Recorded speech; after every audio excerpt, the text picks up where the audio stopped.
Salutations, everybody. It is Matty here today, and I've been playing Assassin's Creed Odyssey like it's a full-time freaking job. During my extended period of time playing this game, well over 50 hours before launch, I had one question rattling around my brain, and that's whether or not the game design in this title was really good or bad. And so I'm going to do a live commentary walkthrough with you guys instead of the normal pre-recorded discussion videos I have on this topic because A, I want to change it up a little bit, and B, I think it would be perfect for this type of video where we're going to be directly interacting and showing you in real time exactly what I'm talking about. So the two pieces of this puzzle are the guided versus exploration mode, as well as difficulty versus enemy sponginess. So let's start off with exploration versus guided mode. This all revolves around world discovery and finding your quests. So historically in Assassin's Creed, you're always chasing down the waypoints, and it gets a little redundant over time. Now, if you go to the main menu under settings inside the gameplay section of Assassin's Creed Odyssey, you'll find that there is a game mode called Exploration. And it says the game defines how much you are guided through the experience. Exploration allows you to discover more of the world by yourself, while the guided mode will take you through each step more directly. Now, if we head back to our map, we can see on the top left corner, we have what is the quest description. Now we're looking for the arena, which is a side quest, no spoilers. It says the arena is located along the northern coastline of Pefka. I apologize if I mispronounce anything, by the way. It is within a cove of Pirate Point, east of Warrior's Rest. Mayan frequents the Warrior's Rest in the northeastern Dictate Plateau. Once again, apologies for my pronunciation, but what you have to do is find the region. So if we go down to the bottom right corner, here's the region we're looking for, and then you zoom in, we see that there's Pirate Point. There's a cove within this area somewhere. This would be a screenshot that someone had taken and shared, so I guess the arena is somewhere around that point. But anyway, we can also see that Mayan frequents the Warrior's Rest in the northeastern part of this area here. So somewhere along here, it's very guided in a sense, but it still allows the player to find it themselves, where as you look around me, normally you'll see a bunch of icons pointing me saying like 5,000 meters away, 7,000 meters away, telling me exactly where to go. But Assassin's Creed Odyssey does not have that. It just lets you go off on your own and find it on your own and forces you to really interact with the game media, which I liked. I thought that was a great change of pace for the title. Now let's say I went back to the main menu, I couldn't find that region, which trust me, the map's so big you might have trouble finding things at times, and since there's regions within regions, it can get tough. Let's say I wanted to turn on the guided mode. So we turn that on, and you'll see the difference almost immediately. Right here, we have two waypoints now pointing us exactly where we need to go. One for Mayan, one is for the Pirate Point Cove, where we will go to the arena. So I was wondering to myself, because often this game has an answer for any complaint I had about it, which I highlighted pretty frequently in my review. Like I just did there, I jumped off the building, and because I had an issue at first with the verticality, eventually there was a perk in the game that allowed me to have no issues with fall damage. So I was front flipping off of cliffs in the next couple of hours, and it was a blast. I'd say good game design highlights that, hey, you can have an issue, but then the game can reprimand it itself within real time based off player choice. However, on the other hand, is the game design bad because it was a issue in the first place? Now that's less evident with the guided versus exploration mode. It's really a simple player preference. Do you want to interact with the map, get involved in the game world, and see for yourself where everything is, or do you want what I've got right here, which is we can see the two icons telling us exactly where to go. We just chase them down. We don't want to do all the searching on the map. We just want to play the game, which I think offers a lot of player choice. The second is enemy sponginess. So right here, we actually have a fellow who will get one hit very easily. He's a much lower level. I'm level 39, and my character specializes in assassination skills. Now, the description of the difficulty in this game says the difficulty impacts many values to provide selective gameplay challenges. Primarily, this will tweak enemy health and damage, as well as their overall challenge in a fight. Any changes to this setting will not be applied until you reload the game. So pretty much what the difficulty does is reprimands every single issue I had with the combat, because the combat system is fun, it's ability based.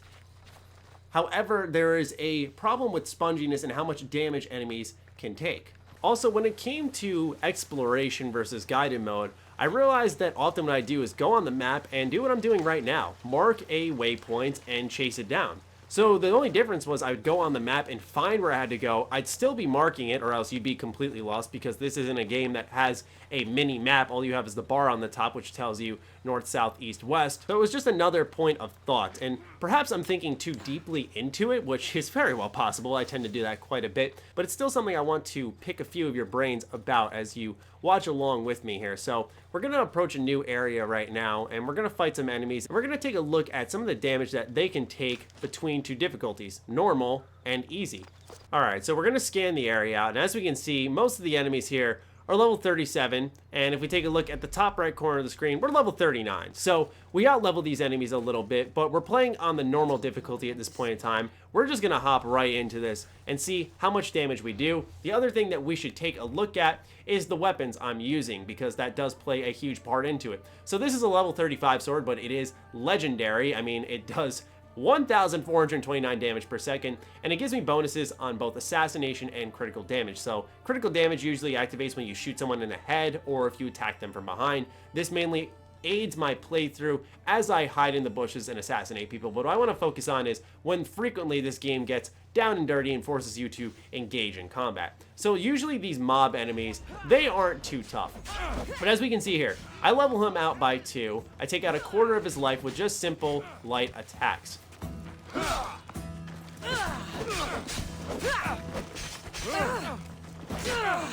So it took about 3.5 combos to take him out on normal difficulty. Once again, level is huge in this game. If I'm about leveled by 1 in this title, there's already a problem. I'm already gonna get stomped out.